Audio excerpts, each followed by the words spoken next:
नमस्कार, आप देख रहे हैं एवन उत्तराखंड और आपके साथ मैं हूं आशीष तिवारी। विश्व प्रसिद्ध श्री केदारनाथ धाम यात्रा का आगाज हो गया है। बाबा केदार की पंचमुखी चल विग्रह उत्सव डोली अपने धाम के लिए रवाना हो गई है। बाबा केदारनाथ की उत्सव डोली आर्मी के बैंड की भक्तिमय धुनों और हजारों भक्तों के उत्साह एवं भोले के जयकारों के साथ अपने प्रथम पड़ाव विश्वनाथ मंदिर गुप्तकाशी के लिए प्रस्थान।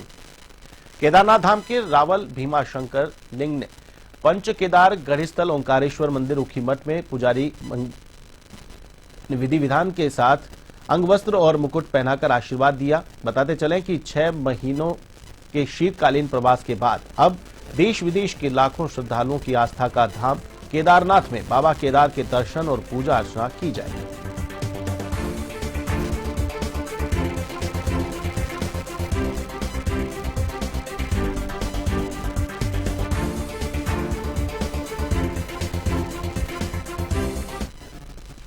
आज वह समय आ गया है जब बाबा हिमालय के लिए गमन करेंगे। 4 दिन की पैदल पथ यात्रा के बाद जो भगवान का ये दिव्य यात्रा है, शोभा यात्रा है, उत्सव यात्रा है, आज से हिमालय पे जाएगी। और ये बाबा केदार हमारे आस्था के केंद्र तो है ही है, साथ ही साथ हमारे यहाँ के रोजगार के भी एक बहुत बड़े महत्वपूर्ण इनकी वो है। 2025 की यात्रा का शुभारंभ हो रहा है और 2013 का जो केदारनाथ जी की आपदा था वो भी याद आती है। उसके बाद निरंतर जो यहाँ पर यात्रियों की श्रद्धालुओं की संख्या निरंतर बढ़ती जा रही है। मुख्यमंत्री पुष्कर सिंह धामी ने शासकीय आवास पर जिलाधिकारियों के साथ बैठक की। बैठक के दौरान उन्होंने चारधाम यात्रा मार्गों, तीर्थ पर्यटन स्थलों पर सुरक्षा व्यवस्था सुदृढ़ करने और संदिग्ध गतिविधियों पर सख्त निगरानी रखने समेत अवैध आधार कार्ड, वोटर आईडी और कनेक्शन मामलों में दोषियों पर कार्रवाई करने के निर्देश दिए। चारधाम यात्रा मार्गों में मरम्मत कार्यों और श्रद्धालुओं के लिए दी जाने वाली सभी सुविधाओं के संबंध में मिली रिपोर्ट की समीक्षा करते हुए सीएम धामी ने संबंधित अधिकारियों को आवश्यक दिशा निर्देश दिए। साथ ही कैंची धाम वार्षिकोत्सव की तैयारियों को लेकर पार्किंग व अन्य सुविधाओं की व्यवस्था समय पर पूर्ण करने के निर्देश दिए।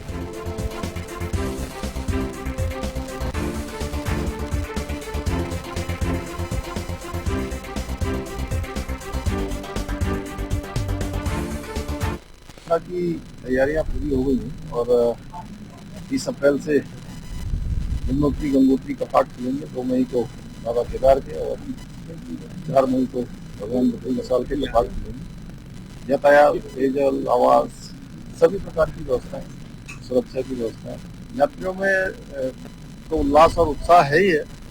यात्रा का जो प्रबंध करने वाले हैं, यात्रा को संचालन करने वाले हैं, यात्रा के स्टेक होल्डर्स हैं, उनके लिए तो ये हर वर्ष ही बड़ा उल्लास और उत्साह का वातावरण। आने वाले कुछ दिनों में प्रदेश में मौसम में कुछ बदलाव देखने को मिला है। बीते दिन मैदानी जिलों में तेज हवाओं के साथ धूल भरी आंधी व हल्की बारिश देखने को मिली, जिसको लेकर मौसम विभाग के द्वारा आगामी दिनों के लिए मौसम का पूर्वानुमान जारी किया गया है।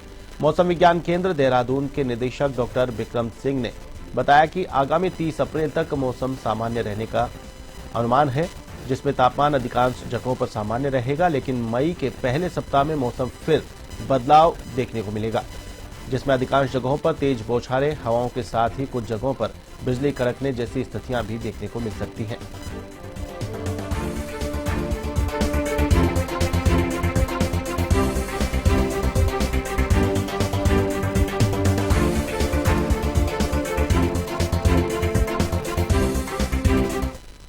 तो भी ठीक है, हाँ अच्छी बारिश है, ठीक है, मिलनी चाहिए। स्कैटर्ड एक्टिविटी तो मिलेगी। नमस्कार। वो है, बाकी वो 5 रुड़की जिला पंचायत अतिथि गृह में आयोजित बैठक में भारतीय रक्षा मंच के राष्ट्रीय संयोजक एवं वरिष्ठ संघ प्रचारक सूर्यकांत केलकर ने कहा कि जिस प्रकार से सैनिक देश की सीमाओं की रक्षा करते, उसी प्रकार मंच का प्रयास है कि देश को अंदरूनी तौर पर मजबूत करें, जो कि अपनी संस्कृति और परंपराओं को जीवित रखकर किया जा सकता है। उन्होंने कहा कि सनातन का प्रचार प्रसार करें और देश के नौजवानों को देशभक्ति के प्रति जागरूक करने का काम करना होगा। भारतीय खाद्य निगम की सदस्य सुजैन आनंद ने कहा कि भारत की संस्कृति उसकी जान है और हमें इसे आगे बढ़ाने के लिए कार्य करना है। इस दौरान पहलगाम के शहीदों को श्रद्धांजलि दी गई।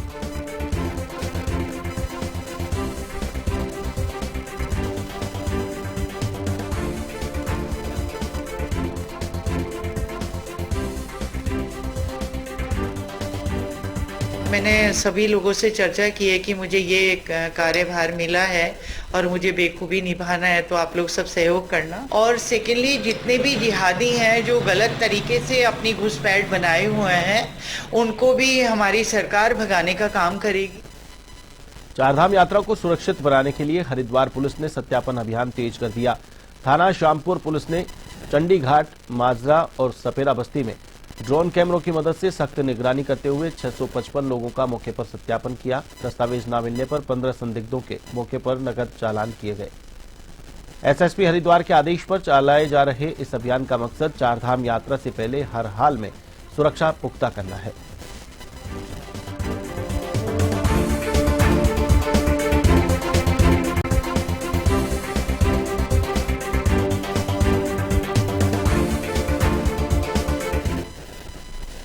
कांग्रेस पार्टी की वरिष्ठ नेता सोनिया गांधी और विपक्ष के नेता राहुल गांधी ने दिल्ली में प्रोग्रेसिव इंटरनेशनल के एक प्रतिनिधिमंडल से मुलाकात की।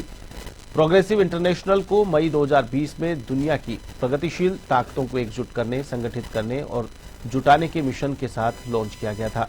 आपको बता दें कि सोनिया और राहुल ने 10 जनपद नई दिल्ली में प्रोग्रेसिव इंटरनेशनल के एक प्रतिनिधिमंडल से मुलाकात की।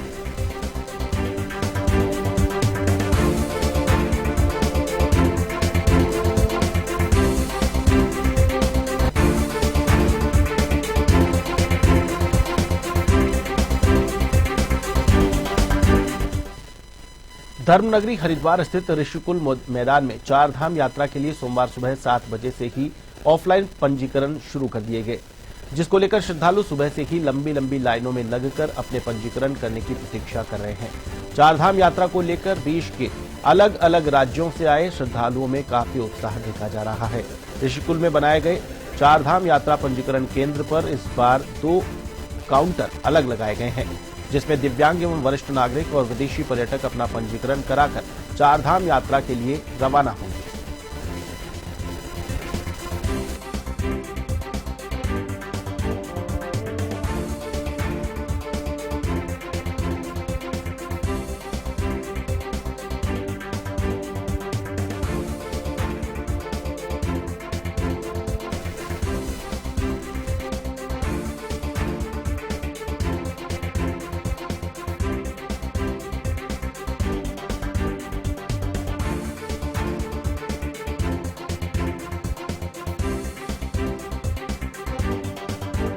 देवभूमि द्वारका डिस्ट्रिक्ट है और यहाँ पे बहुत बढ़िया है, आयोजन भी बहुत बढ़िया है।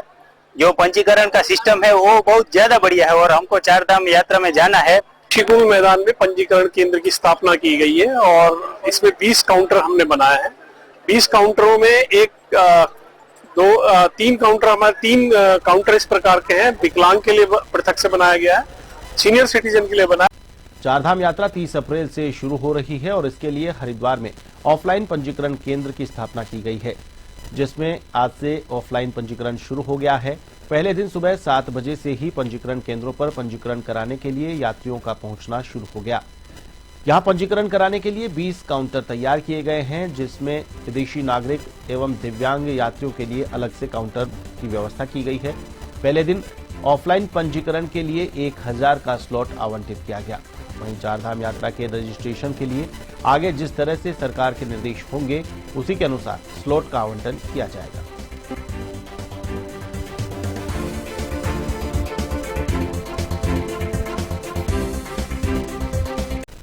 उत्तराखंड वन विभाग में प्रशासनिक कार्यों को लेकर 8 नई गाड़ियों को वन मंत्री सुबोध उनियाल ने वन मुख्यालय से हरी झंडी दिखाकर रवाना किया।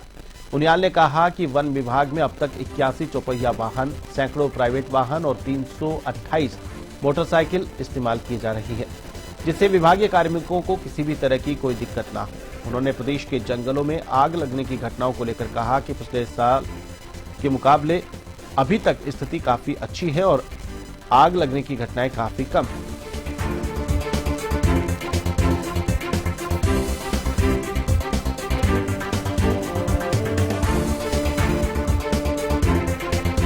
वर्षों से लगातार हमारा प्रयास है कि जो मूलभूत आवश्यकताएं हैं विभाग की, चाहे वो मैन पावर हो या वकील, इस पर डिपार्टमेंट ने फोकस किया और करीबन 2000 से ज़्यादा नियुक्तियां, जिसमें फॉरेस्ट गार्ड, फॉरेस्टर और रेंजर्स के के साथ साथ पहली बार आपका स्टेट फॉरेस्ट सर्विसेज के लोगों का भी सिलेक्शन हुआ।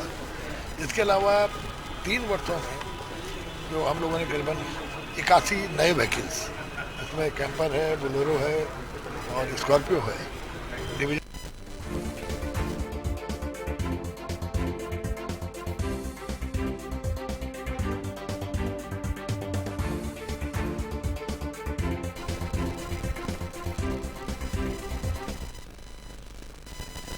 बुलेटिन में फिलहाल के लिए बस इतना ही। मुझे दीजिए इजाजत। नमस्कार।